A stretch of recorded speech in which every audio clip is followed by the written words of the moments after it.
Social media کے ذریعے یہ بات ببانگ توغل بتانا چاہتا ہوں، کوئی مزدوروں کے حقوق پہ احتجاج کر رہا ہے، کوئی انسانیت کے حقوق پہ احتجاج کر رہا ہے، کوئی استادوں کے حقوق پہ ریلیاں نکال رہا ہے، لیکن آج قرآن کے حقوق پہ آوازیں دبتی ہوئی نظر آ رہی ہیں، قرآن کے حقوق کی جنگ ختم ہوتی نظر آ رہی ہے، وہ قرآن کے حقوق، وہ قرآن کے متعلق قرآن کی بے حرمتی معاشرے کے اندر بڑھتی ہوئی نظر آ رہی ہے۔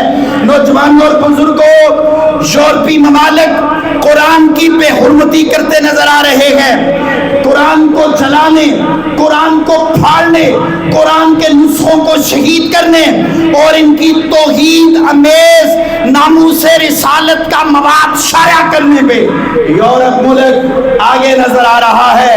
حقیقت میں یہ دہشت گردی ہے جو کبھی سویڈن نے، کبھی ہالینڈ نے، کبھی ڈنمارک نے، کبھی فرانس نے کی، اور ہمارے وزراء فرانسیسی وزیروں کو سینوں سے لگا رہے ہیں۔ یہ مسلمان ہیں جنہیں دیکھ کے شرمائے یہود، وضع میں ہو تم نصارا تو تمدن میں ہنود۔ یہ مسلمان ہیں جنہیں دیکھ کے شرمائے یہود، یہ غیر اخلاقی، غیر قانونی اشتعال انگیزی یورپ ہر دور میں کرتا رہا، کبھی مصطفیٰ کی ناموس کی دھجیاں اڑائی، کبھی قرآن کو پھاڑا، کبھی قرآن کے اوراق کو شہید کیا۔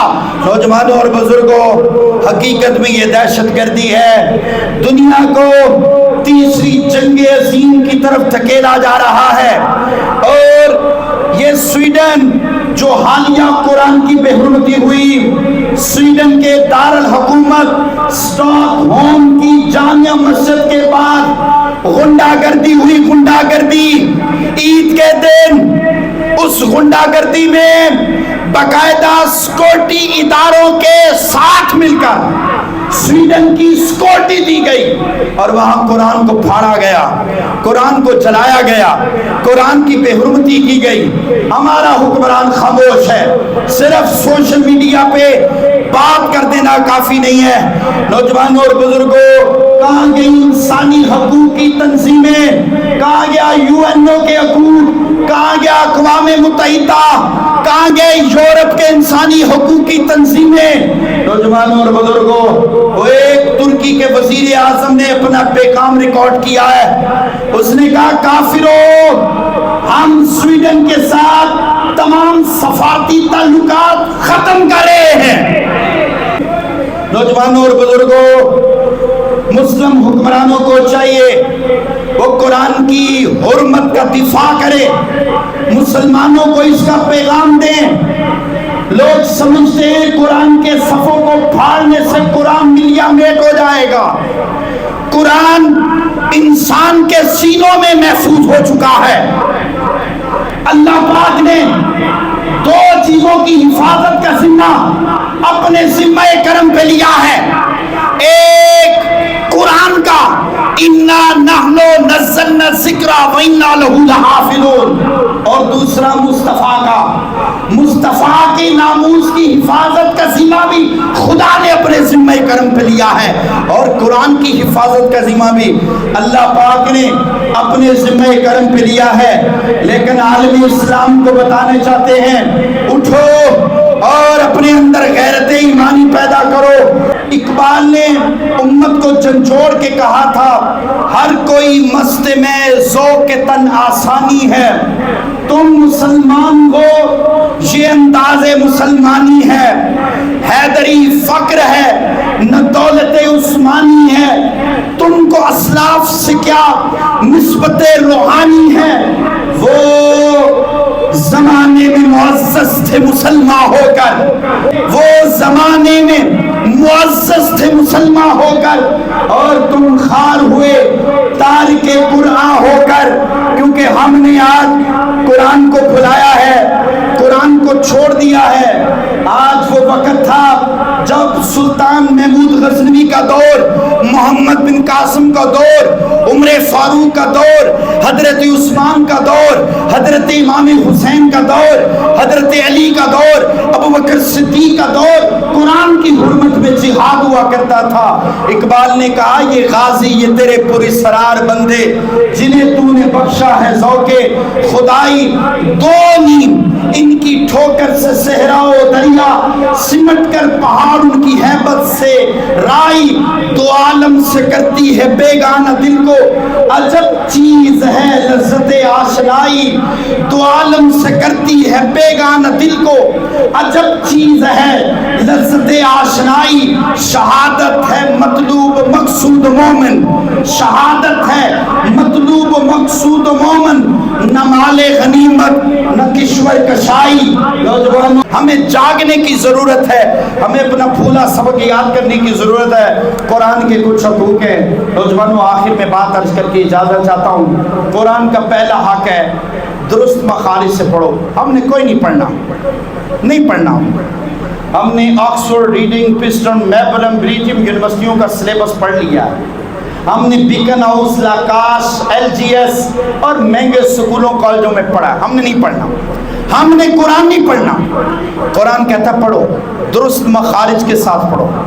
قرآن کا دوسرا حق، قرآن کے معنی و مفاہیم پر غور و فکر کرو۔ قرآن ہم سے کیا کہتا ہے؟ علی سے پوچھو، مولا کائنات سے کسی نے پوچھا علی کبھی خدا کو دیکھا ہے؟ علی کبھی خدا سے بات کی ہے؟ علی المرتضیٰ شیر خدا فرمانے لگے لوگوں، علی نے جب اللہ سے کلام کرنا ہو، علی خدا کی نماز پڑھتا ہے، اور علی نے جب اللہ کی بات سننی ہو، علی خدا کا قرآن پڑھتا ہے۔ ہم نے قرآن کا معنی ہمیں پتہ ہی نہیں قرآن کیا کہہ رہا، چھوڑ دیا۔ ہم نے کسی طرح سے قرآن میں نہیں آنا، ہم نے جمعۃ المبارک میں ٹائم سے نہیں آنا، ہم نے جہاں قرآن پڑھا ہو وہاں نہیں بیٹھنا، ہم نے اپنی دکان دفتر میں قرآن کا ترجمہ لگا کے نہیں سننا۔ سنو بھائی، کیوں نہیں سنتے؟ سنو، کون سنے گا؟ یہودی سنے گا، عیسائی سنے گا، نصارہ سنیں گے، مرتد، مرزئی، دہریے اور اتھیس مذہب کے لوگ سنیں گے۔ کون سنے گا؟ قرآن ہم سنیں گے، نہیں سنتے۔ تیسرا حق قرآن کا، عمل کرو، اپنی اولادوں تک پہنچاؤ۔ ہم اولاد بچے سے یہ تو بولے پتر سکول گیا ہے، یہ پوچھتے ہیں، یہ نہیں پوچھتے بیٹا قرآن پڑھا ہے؟ مسجدیں ویران ہیں، مدرسے ویران ہیں، مدرسوں میں مفت فری آف کاسٹ تعلیم ہو رہی ہے۔ یار ہم نہیں سیکھتے، اللہ کا شکر ہے ہم مسلمان ہیں۔ چوتھا حق قرآن کی حفاظت کرو، ہم نے کوئی نہیں کی۔ ہمارا کوئی فوت ہو جائے سڑک پہ احتجاج ہوتا ہے، ادھر قرآن کی دھجیاں اڑائی کافروں نے، ہم خاموش ہیں۔ ہمارے ٹک ٹاکروں نے بیان جاری کر دیا، سویڈن تجھ پہ لعنت، سویڈن، یہ لعنت کا کیا مطلب؟ بھائی پڑھو قرآن، اٹھ کے قرآن پہ عمل کرو، مسجدوں کو آباد کرو، اپنے بچوں کو پڑھاؤ، نہ صرف ہم لعنت کرنے میں شیر ہے۔ ٹھیک ہے کرو، پڑھو بھی تو صحیح۔ پانچویں اور آخری بات، قرآن کا ادب کرو۔ اللہ کے حضور دعا ہے اللہ تقریر، تحریر، تدریس، اپنے مجالس میں قرآن کی تلاوت، قانونی چارہ جوئی کے ذریعے مذمت، اور سویڈن کے دارالحکومت میں ہونے والی بے حرمتی پر ہم ان کے سفارت خانے سے تعلق ختم کر دیں، مکمل سفارتی بائیکاٹ کریں۔ اللہ کے حضور دعا ہے آج ذوالحجہ کے مہینے میں شہادت عثمان غنی پہ، قرآن مجید کی بے حرمتی پہ جو بات کی ہے، خدا بندہ ہمیں پھر سے سرے رو مسلمان بننے کی توفیق دے۔ وآخر دعوانا الحمدللہ رب العالمین۔